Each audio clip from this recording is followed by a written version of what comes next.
मेरे प्यारे बच्चों, आप लोग का स्वागत है हमारे YouTube चैनल पर। आज हम लोग 4th सेमेस्टर मैकेनिकल स्टूडेंट के लिए एक नया टॉपिक लेके आए हैं थ्योरी ऑफ मशीन में, जिसका नाम है पावर ट्रांसमिशन। ठीक है, बहुत इंपॉर्टेंट टॉपिक है फॉर एसपीटी एग्जाम के लिए, साथ ही साथ कंपटीशन के लिए भी। ठीक है, तो इसमें थोड़ा इंट्रोडक्शन आज आपको पहले दे देता हूँ। कहता है कि the power is transmitted from one shaft to another shaft by the help of rope, belt, chain and gear. कहता है कि पावर का ट्रांसमिशन अगर आपको एक जगह से दूसरे जगह करना होगा तो आप शाफ्ट के ऊपर पुल्ली को माउंटेड कर देंगे, उसके ऊपर बेल्ट लगा देंगे, रोप लगा देंगे, या स्प्रॉकेट लगा के चेन लगा देंगे, या डायरेक्ट शाफ्ट के ऊपर गियर लगा देंगे, तो पावर का ट्रांसमिशन एक जगह से दूसरे जगह कर सकते हैं। याद रखना है कि when the distance between the shaft is large, अगर दो शाफ्टों के बीच का दूरी ज्यादा होगा तो हम लोग रोप का यूज करेंगे, उससे थोड़ा कम होगा तो बेल्ट का यूज करेंगे और चेन का यूज करेंगे। और ये याद रखना है कि फॉर स्मॉल डिस्टेंस हम लोग गियर का यूज करेंगे।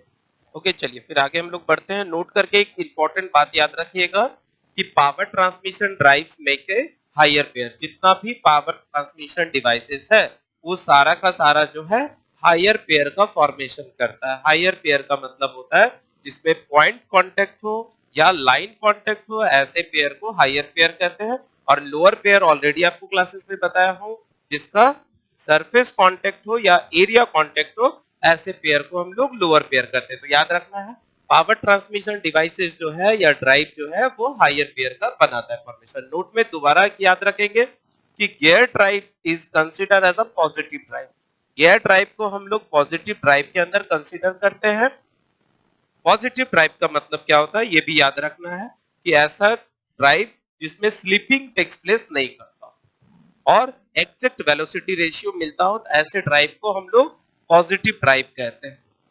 चेन और वी बेल्ट को भी हम लोग पॉजिटिव ड्राइव के अंदर ही कंसीडर करते हैं। ऑब्जेक्टिव का बहुत इंपॉर्टेंट क्वेश्चन है कि चेन और वी बेल्ट ड्राइव कैसा ड्राइव होता है, तो इसको भी पॉजिटिव ड्राइव के अंदर मारेंगे, क्योंकि इसमें भी स्लिपिंग होने का जो चांसेस होता है बहुत कम होता है। अप्रोक्सीमेटली आप कह सकते हैं कि 1% चांसेस होता है, तो इसको भी पॉजिटिव ड्राइव के अंदर कंसीडर किया जाता है। Next, power transmission. अब हम लोग बेल्ट पर आ जाते हैं। बेल्ट ड्राइव के बारे में, बेल्ट ड्राइव ऑलरेडी आपको बता दिया था कि फ्लेक्सिबल ड्राइव में होता है। कहता है a mechanism in which power is transmitted from one shaft to another shaft by the help of belt and pulley is known as belt drive. कहता है कि एक ऐसा मैकेनिज्म जिसमें पावर का ट्रांसमिशन एक जगह से दूसरे जगह आप बेल्ट और पुल्ली के मदद से करते हैं, तो ऐसे ड्राइव को हम लोग बेल्ट ड्राइव कहेंगे। जैसे फिगर से आपको समझाते हैं कि मान लीजिए आपके पास एक पुल्ली है, यहाँ पर शाफ्ट है और इसको बेल्ट इसके ऊपर माउंटेड कर दिए हैं, और फिर एक पुल्ली और ले लिया है और ये पूरा बेल्ट इसके ऊपर माउंटेड है। अब ये जैसे रोटेट करेगा तो ये भाग को ये खींचेगा और इधर डिलीवर करेगा, और ये पावर का ट्रांसमिशन एक जगह से दूसरे जगह हो रहा है। ये आपका शाफ्ट हो गया, ये आपका पुल्ली हो गया, और ये आपका बेल्ट हो गया। थ्योरी का पूरा डिस्क्रिप्शन आपको पीडीएफ में दे देंगे, आप वहां से नोट कर लेंगे या पॉज करके आप इसको नोट कर सकते हैं। नेक्स्ट आगे बढ़ते हैं हम लोग। कहता है कि the amount of power transmitted is depend upon the following factor. बहुत सारे फैक्टर पर पावर का ट्रांसमिशन डिपेंड करता है अगर हमको बेल्ट की मदद से ड्राइव करना है। पहला, वेलोसिटी ऑफ बेल्ट ड्राइव। ये जो बेल्ट घूम रहा है इसका स्पीड कितना होगा। Next, distance between two shaft. दो शाफ्टों के बीच का दूरी कितना होगा। दो शाफ्टों के बीच का दूरी बहुत ज्यादा नहीं होना चाहिए। जनरली हम लोग 10 मीटर तक मानते हैं कि बेल्ट ड्राइव जो है वह पावर का ट्रांसमिशन अच्छे से कर सकता है।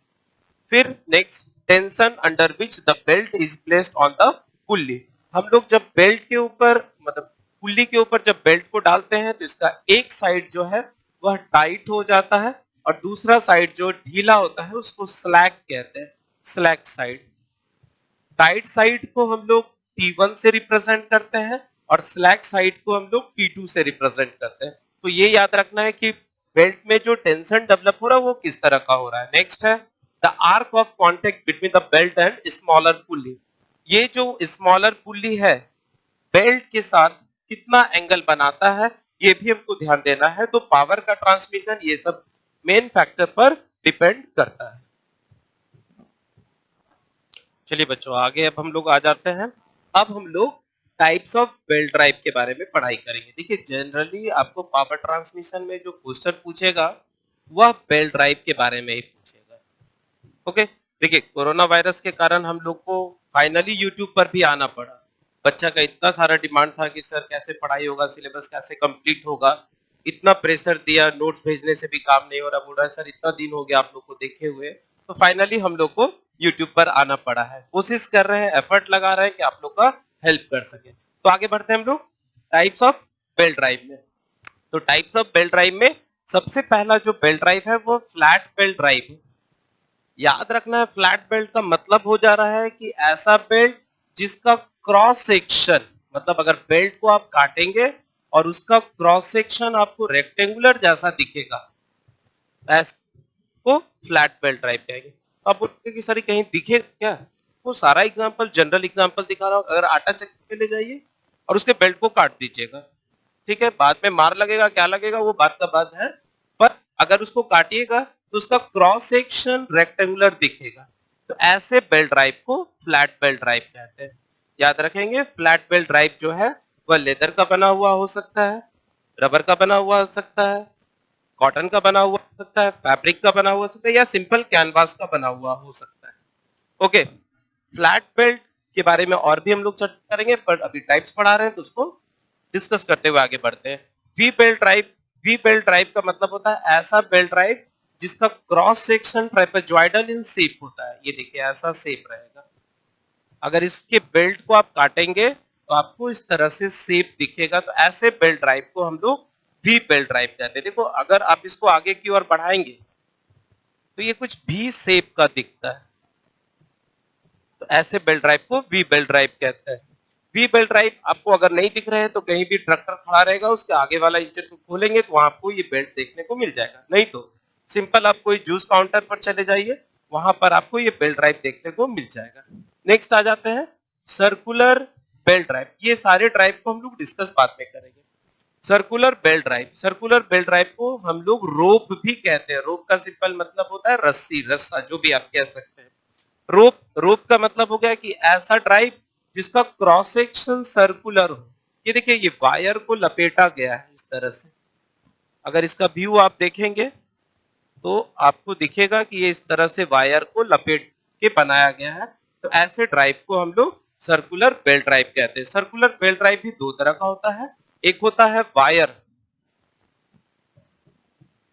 वायर रोप ड्राइव, और दूसरा होता है फैब्रिक रोप ड्राइव।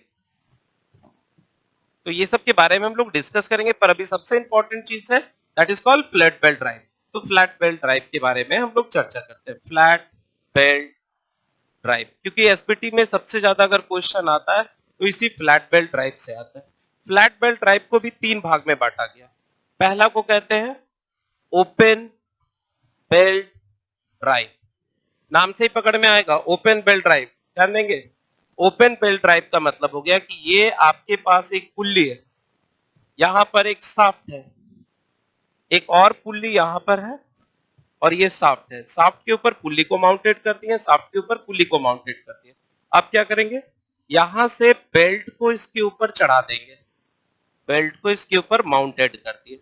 अब जैसे ही हम लोग इसमें पावर दे रहे हैं तो यहां से ये इसको रोटेट करा रहा है। जैसे ये रोटेट करेगा तो ये बेल्ट का ये साइड जो है खिंचाता है, इसलिए ये साइड को हम लोग टाइट साइड कहेंगे। जनरली याद रखना है कि जो फ्लैट बेल्ट है उसमें टाइट साइड नीचे वाला होता है, और ये आपका स्लैक साइड है जिसको हम लोग T2 कहते हैं। स्लैक का मतलब हो गया ढीला, तो ये भाग ढीला रहता है, ये भाग टाइट रहता है। याद रखना है कि जो बेल्ट ड्राइव होता है उसमें जनरली नीचे वाले लोअर सेक्शन को हम लोग टाइट साइड रखते हैं। इसलिए रखते हैं क्योंकि ये आर्क ऑफ कांटेक्ट को बनाए रखता है। अगर ऊपर वाला रहेगा तो ये स्लैक साइड अगर नीचे होगा तो इसका आर्क ऑफ कांटेक्ट कम हो जाएगा, जिसके कारण स्लिपिंग होने का चांसेस ज्यादा है। तो आपको याद रखना है ओपन बेल्ट ड्राइव किसको कहेंगे। तो ओपन बेल्ट ड्राइव का मतलब है कि if two shaft are parallel to each other, अगर दो शाफ्ट एक दूसरे का पैरेलल है and the pulley are rotating in the same direction, then it is known as open belt drive. Repeat कर रहा हूं, एक बार ध्यान से सुनेंगे। Open belt drive, open belt drive का मतलब हो गया कि if two shaft are parallel to each other, अगर दो शाफ्ट एक दूसरे का पैरेलल होगा और एक ही दिशा में रोटेट करेगा, तो ऐसे बेल्ट ड्राइव को क्या कहेंगे, ओपन बेल्ट ड्राइव कहेंगे। दूसरा आ जाते हैं, that is called cross belt drive. Cross belt drive, तो हम ऊपर से इसको हटा रहे हैं,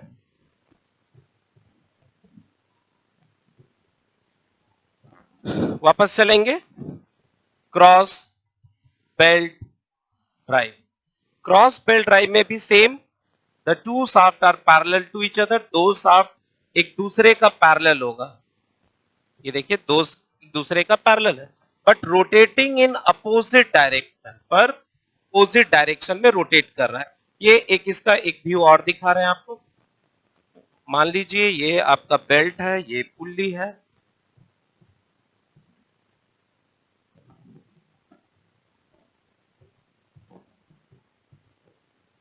और इसको यहां से कनेक्ट किया और इसको यहां से कनेक्ट किया, ये देखिए, और ये शाफ्ट लगा हुआ है। अगर ये इसका टॉप व्यू को आप देखेंगे तो आपको महसूस होगा कि ये इधर रोटेट कर रहा है, ये इधर, मींस ये देखिए ये ऐसे रोटेट कर रहा है, ये ऐसे जा रहा है, फिर ये ऐसे रोटेट कर रहा है और ये इस तरह से हो रहा है। तो क्रॉस बेल्ट ड्राइव का मतलब क्या हो गया कि two shaft are parallel to each other, अगर दो शाफ्ट एक दूसरे का पैरेलल है but rotating in opposite direction, then such drive is called cross belt drive. याद रखना ओपन बेल्ट ड्राइव के रिस्पेक्ट में क्रॉस बेल्ट ड्राइव ज्यादा पावर का ट्रांसमिशन करता है। और तीसरा और आखिरी है, that is called compound belt drive. याद रखना है फोर्थ सेमेस्टर स्टूडेंट को, आप लोग को यहां तक टॉपिक नहीं पढ़ाया था, ये नेक्स्ट टॉपिक था जो पढ़ाना था। ड्यू टू कोरोना वायरस, इस वायरस के कारण हम लोग को वापस लाइव क्लासेस में आना पड़ा है। इसके लिए टेक्निकल क्लास हम लोग को बहुत सपोर्ट कर रहा है कि सर लोग क्लास लीजिए, हम लोग जो हो सकेगा हम लोग करेंगे, पर बच्चा का क्लासेस नहीं छूटना चाहिए। तो हम लोग भी एफर्ट लगा रहे हैं। आप लोग घर में सेफ खूब पढ़ते रहिए, बाकी बात हम लोग से जो हेल्प हो पाए वो करेंगे, और फिर क्लासेस खुलने के बाद एनर्जी उसी ताकत के साथ आपको फिर से पढ़ाएंगे। ठीक है, तो नेक्स्ट आ जाते हैं कंपाउंड बेल्ट ड्राइव। देखिए कंपाउंड बेल्ट ड्राइव का मतलब होता है कि अगर एक शाफ्ट पर एक से ज्यादा पुल्ली माउंटेड है, मान लीजिए ये शाफ्ट है, एक पुल्ली लगा दिए, यहां भी एक शाफ्ट है, एक पुल्ली लगा दिए, और इसी शाफ्ट पर एक और पुल्ली लगा दिए, और फिर एक शाफ्ट पर एक और पुल्ली लगा दिए। अब कनेक्शन आप ध्यान दीजिएगा, इसमें क्या करना है, ये पुल्ली को इसके साथ बेल्ट के साथ कनेक्ट कर देना, और ये पुल्ली को इसके साथ कनेक्ट कर देना बेल्ट के साथ।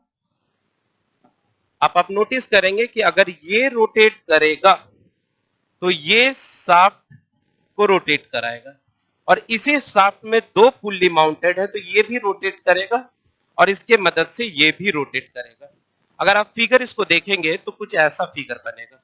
मान लीजिए ये बेल्ट है आपका, यहां से पुल्ली डाल देते हैं, यहां शाफ्ट लगा देते हैं, ओके, यहां से फिर एक पुल्ली लगा देते हैं, शाफ्ट लगा देते हैं, और ये शाफ्ट में एक और पुल्ली को अटैच कर देते हैं। ये बेल्ट हो गया, और यहां से एक और पुल्ली का एडजस्टमेंट करते हैं।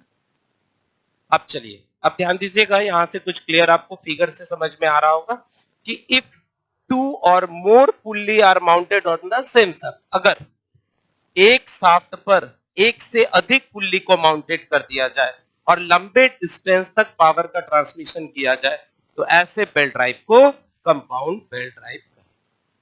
क्लियर है? चलिए फिर आगे हम लोग बढ़ते हैं। अब बेल्ट ड्राइव में अभी हम लोग जो पढ़ाई करेंगे उसका नाम है velocity ratio of belt drive. ठीक है, velocity ratio of belt drive कहता है कि it is defined as the ratio between rotational speed of the driven pulley to that of the driving pulley. Velocity. याद रखना है बाबू कि जो खींचता है उसको हम लोग ड्रीवर कहते हैं और जो खिंचाता है उसको हम लोग ड्रिवन पुल्ली कहते हैं।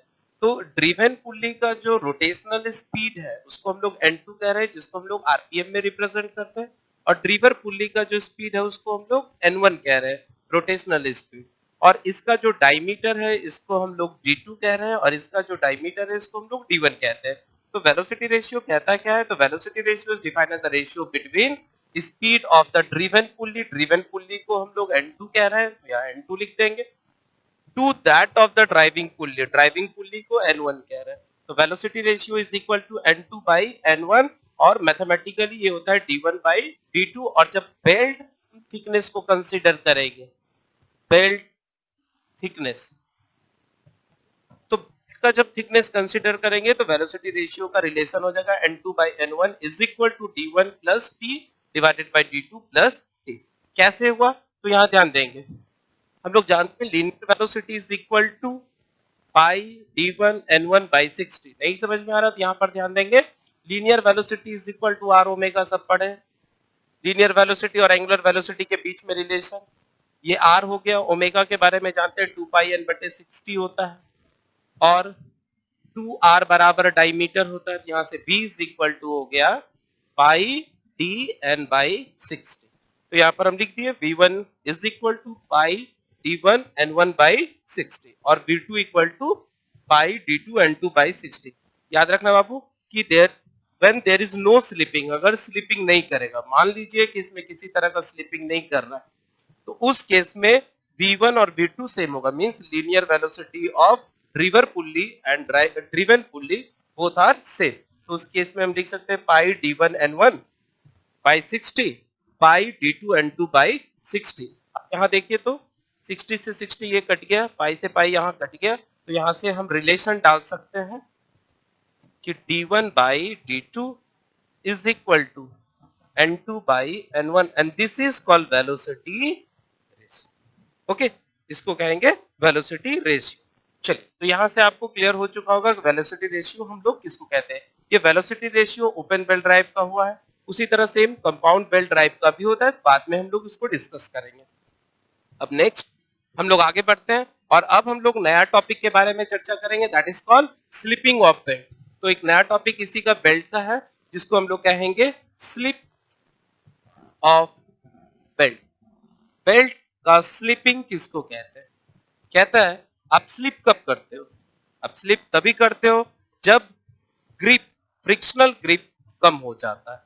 मींस अगर आप चल रहे हैं एक बैक स्लिप करके, इसका मतलब है कि आपके और सरफेस के बीच में कांटेक्ट छूट गया है, इसलिए आप स्लिप कर रहे हैं। तो स्लिप ऑफ बेल्ट का मतलब होता है कि when the belt is continuously run over the pulley. ध्यान देंगे बाबू कि जब बेल्ट पुल्ली के ऊपर नाचता है तो ड्रिवन पुल्ली जो है वह फॉरवर्ड मूवमेंट कर लेता है बेल्ट को बिना पकड़े। Means when the frictional grip become insufficient between the belt and pulley, जब बेल्ट और पुल्ली के बीच में पकड़ कमजोर हो जाए, रिपीट कर रहा हूं, when the frictional grip become insufficient between the belt and pulley, जब बेल्ट और पुल्ली के बीच में पकड़ कमजोर हो जाता है तो ये जो ड्रिवन पुल्ली है ये फॉरवर्ड मूव कर जाता है बिना बेल्ट को कंसीडर किए हुए, और जब बेल्ट इस पर कंसीडर होता है तो इसका और इसका रिलेटिव मोशन टूट जाता है, जिसके कारण स्लिपिंग टेक्स प्लेस करता है। क्लियर है? तो स्लिपिंग किसको कहे? तो हम लोग याद रखेंगे when the frictional grip become insufficient between the belt and pulley, then slipping takes place. Slipping को हमेशा याद रखना है कि एस से रिप्रेजेंट करते हैं और परसेंटेज में रिप्रेजेंट करते हैं। तो इसका जब स्लिपिंग करेगा तो वेलोसिटी रेशियो का फॉर्मूला हो जाएगा n2 by n1 is equal to d1 by d2 और यहां पर लिखेंगे 1 माइनस s1 बाई 100 गुना 1 माइनस s2 बाई 100, जहां पर s1 और s2 बता रहा है कि s1 जो है sleeping percentage of driving pulley and belt and s2 is the percentage sleeping percentage of driven and belt. Okay, आगे बढ़ते हैं हम लोग फिर से। तो इसके बाद हम लोग स्लीपिंग के बाद एक नया टॉपिक और डील कर लेते हैं, जिसको हम लोग कहते हैं क्रीप ऑफ बेल्ट। स्लीपिंग अगर आपको क्लियर हो चुका है तो आगे हम लोग बढ़ते हैं और नेक्स्ट हम लोग पढ़ते हैं creep of belt. Creep of belt ये भी बहुत इंपॉर्टेंट है। क्रीप ऑफ बेल्ट या क्रिपिंग किसको कहते हैं? कहता है कि when the belt is continuously run over the pulley, जब बेल्ट पुल्ली के ऊपर लगातार रोटेट करते रहता है। जैसे आपको फिगर से दिखाते हैं कि मान लीजिए आपके पास एक ओपन बेल्ट ड्राइव है, ये पुल्ली है, ये शाफ्ट है, यहाँ पर बेल्ट लगा दिए हैं और फिर इसका पुल्ली के साथ कनेक्शन कर दिया। तो आप नोटिस करेंगे, मान लीजिए इसको हम लोग ड्रीवर पुल्ली कहते हैं। ड्रीवर पुल्ली कहते हैं, कभी कभी स्टूडेंट इसको ड्राइवर पुल्ली भी कहता है। ओके, और इसको हम लोग ड्रीवन पुल्ली कहते हैं। ड्रीवन पुल्ली या इसी का दूसरा नाम फॉलोवर भी होता है, फॉलोवर। ओके, तो सपोज ये ड्रीवर पुल्ली है, ये खींच रहा है, तो जब खींचेगा तो ये साइड आपका टाइट हो जाएगा T1, और इधर डिलीवर करता है तो ये साइड आपका T2 हो जाएगा, जिसको हम लोग स्लैक कहते हैं, ढीला, slack side, and this is called tight side. Tight side. तो कहता है कि जब बेल्ट पुल्ली के ऊपर कंटिन्यूअसली रोटेट करता है तो बेल्ट का एक भाग टाइट होता है, एक भाग ढीला होता है, और यही टाइट और ढीले होने के जो प्रोसेस होता है, या जो बार बार ये बेल्ट एक बार टाइट हो रहा है एक बार ढीला हो रहा है, इसी घटना को हम लोग क्रीपिंग ऑफ बेल्ट कह रहे हैं। ओके, चलिए, तो क्रीपिंग क्लियर हो चुका होगा अभी तक। क्रीपिंग का मतलब हो गया कि जब बेल्ट पुल्ली के ऊपर कंटिन्यूअसली रोटेट करता है तो बेल्ट का एक साइड टाइट हो जाता है और उसका एक साइड ढीला होता है। ये प्रोसेस कंटिन्यूअसली चलते रहता है, इसी घटना को यहाँ पर हम लोग क्या कहते हैं? क्रीपिंग ऑफ बेल्ट कहते हैं। ओके, चलिए अब हम लोग यहाँ से आगे बढ़ते हैं और बहुत इंपॉर्टेंट टॉपिक पर आ जाते हैं, that is the length of open belt drive. बहुत इंपॉर्टेंट है, डेरिवेशन एसपीटी में पूछता भी है। ठीक है, तो आ जाएंगे length of open belt drive. चलिए ध्यान से सुनेंगे, पहले ही बता दिया ओपन बेल्ट ड्राइव किसको कहते हैं। तो कहता है if two shaft are parallel to each other, अगर दो शाफ्ट एक दूसरे का पैरेलल है। देखिए एक पुली यहां दिखा रहा हूं, जस्ट इसके सीधा में एक पुली और दिखा रहा है, ठीक है। इसके ऊपर हम लोग बेल्ट को माउंटेड कर दिए, बेल्ट को माउंटेड कर दिए। इसको हम लोग ड्राइवर पुली कहती है और इसको हम लोग ड्रिवन पुली कहते हैं। चूंकि ये खींच रहा है इसलिए एक चीज और याद रखना है, अगर हम इसको सेंटर मानते हैं तो टेंशन इधर दिखाएंगे T1 और ये T2। अगर इसको सेंटर मानते हैं तो ये हो गया T1 और ये हो गया T2। सीधा ये ऐसे रोटेशन दिखा रहा है। ओके, तो हम लोग क्या करेंगे, यहां से ये इसका एक्सिस ड्रॉ कर दिए और एज्यूम कर लिए कि बेल्ट यहां पर टच कर रहा है और यहां पर टच कर रहा है। सिमिलरली इस जगह पर बेल्ट यहां टच कर रहा है और यहां टच कर रहा है। ओके, तो हमको क्या निकालना है, length of open belt drive. तो आप कहां टच कर रहा है उसका नाम आप यहां दे देंगे, यहां दे रहे हैं A, इसका नाम यहां B और ये पॉइंट का नाम C। फिर यहां पर आ जाएंगे D, E, F, और ये जो एंगल बना रहा है इसको हम लोग कह दिए अल्फा, अल्फा एंगल बना रहा है। ओके, और ये टोटल एंगल जो इसमें बना रहा है this is called angle of lap, जिसको हम लोग थीटा कह रहे हैं। ओके, तो अभी हमको लेंथ पता करना है कि लेंथ ऑफ ओपन बेल्ट क्या होगा। तो लेंथ कैसे निकलेगा, तो ये देखो एक आर्क ABC, अगर आर्क ABC निकाल ले प्लस CD, ये CD को ले लेते हैं, प्लस आर्क DEF और प्लस FA। अगर इसको हम टोटल जोड़ देंगे तो we can easily calculate the length of open belt drive. अब एक चीज आप देख रहे होंगे, सिमिलैरिटी है, मीन इसका आधा इमेज ऊपर है आधा इमेज नीचे, तो हम इसको लिख सकते हैं 2 time of arc BC plus CD और प्लस आर्क D। ओके, अब अगर हमको किसी भी तरह से आर्क BC निकल जाए, आर्क BC निकल जाए, तो आर्क BC कैसे निकल सकता है, ये वाला भाग है आर्क BC, इसका डायमीटर, इसका रेडियस हम लोग मान लिए हैं, this is called R1। Angle बना रहा है यहां तक थीटा और थीटा प्लस अल्फा, तो pi by 2 plus alpha into R1। Okay, फिर arc arc DE is equal to, यहां आ जाएंगे, ये हो जाएगा पाई बाय टू माइनस, ये इसको R2 मान लेता हूं, ये अल्फा एंगल बना रहा है, माइनस अल्फा इंटू R2। अब हमको क्या निकालना है, CD निकालना है। तो CD के लिए क्या करना होगा, यहां से एक परपेंडिकुलर लाइन ड्रॉ करना होगा। ध्यान देंगे, यहां से एक परपेंडिकुलर लाइन ड्रॉ किए पैरेलल टू CD। ये देखिए, इसका नाम हम दे देंगे M, और इसको O2 कहेंगे, इसको O1 कहेंगे। से एक पैरेलल लाइन ड्रॉ करेंगे जो CD के पैरेलल होगा, और यहां से हम लोग CD का वैल्यू निकाल लेंगे। ओके, इसका एंगल अल्फा है, तो ये आपको हो जाएगा 90 माइनस अल्फा, ये 90, और ये एंगल आपको हो जाएगा अल्फा। और दो शाफ्टों के बीच के डिस्टेंस को हम लोग x एज्यूम कर लेते हैं। अब जब हम इसको पूरा सॉल्व करेंगे तो फाइनल मेरा जो रिलेशन आएगा वो आ जाएगा पाई R1 प्लस R2।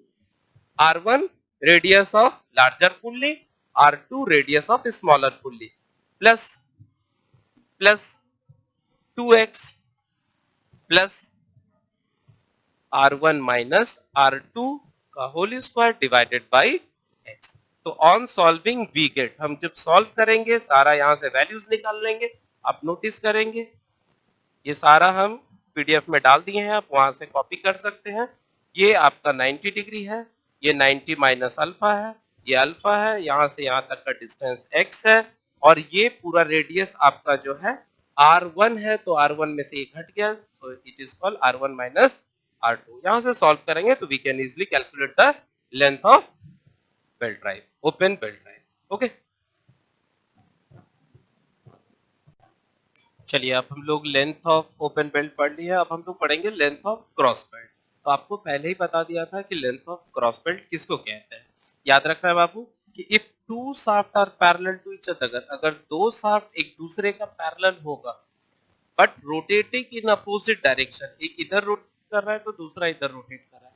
बस डिफिनेशन याद रखेंगे, if two shaft are parallel to each other, अगर दो शाफ्ट एक दूसरे का पैरेलल है but rotating in opposite direction, तो ऐसे बेल्ट ड्राइव को क्रॉस बेल्ट ड्राइव कहते हैं। अब क्रॉस बेल्ट ड्राइव का लेंथ हमको निकालना है, तो ये पुल्ली के ऊपर बेल्ट माउंटेड है, तो ये देखिए बेल्ट इस पर माउंटेड है, यही बेल्ट कंटिन्यूसली यहाँ गया है, फिर ये बेल्ट इसके ऊपर माउंटेड है, और फिर यहाँ से यहाँ चला गया।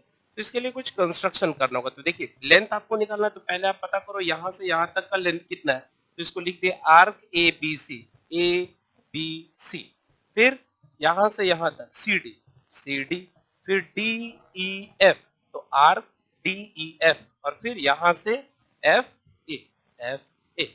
अब आप नोटिस करेंगे कि ये सिमेट्रिकल है, आधा इमेज इधर है, तो हम इसको लिख सकते हैं 2 टाइम आर्क BC, क्योंकि जितना ये होगा उतना ये भी होगा, जितना ये लेंथ होगा CD उतना ही FA होगा, तो हम लिख सकते हैं 2 time of arc BC plus CD plus arc DE।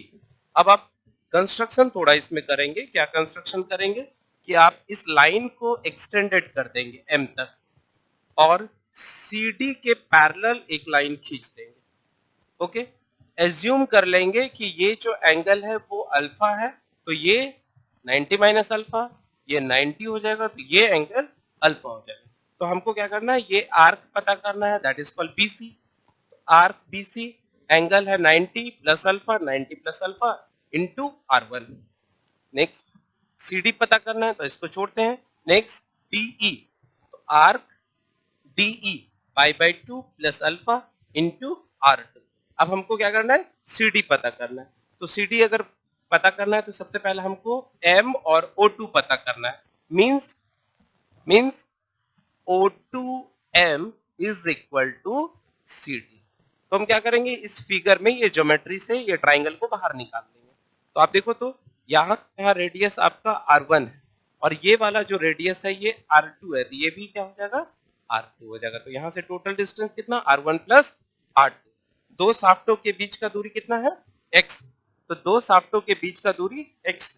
और नेक्स्ट हमको O2M निकालना है, O2M निकालना है। तो हम जब सॉल्व करेंगे तो यहाँ से O2m भी निकल जाएगा और O2m किसके बराबर हो जाएगा CD, और सारा वैल्यू को हम कहाँ पुट कर देंगे, इक्वेशन नंबर 1 में। और जब हम इसको सॉल्व करेंगे तो L इज इक्वल टू ये फाइनल मेरे पास रिलेशन आ जाएगा length of cross belt drive. याद रखना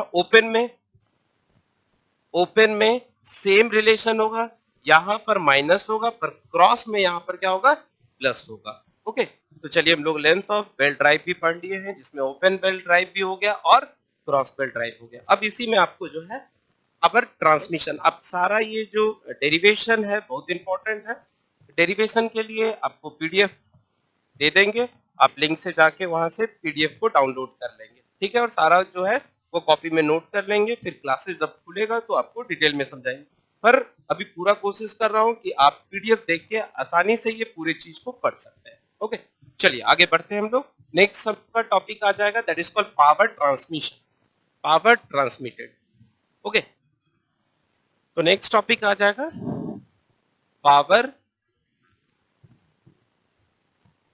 ट्रांसमिटेड बाय बेल्ट ड्राइव।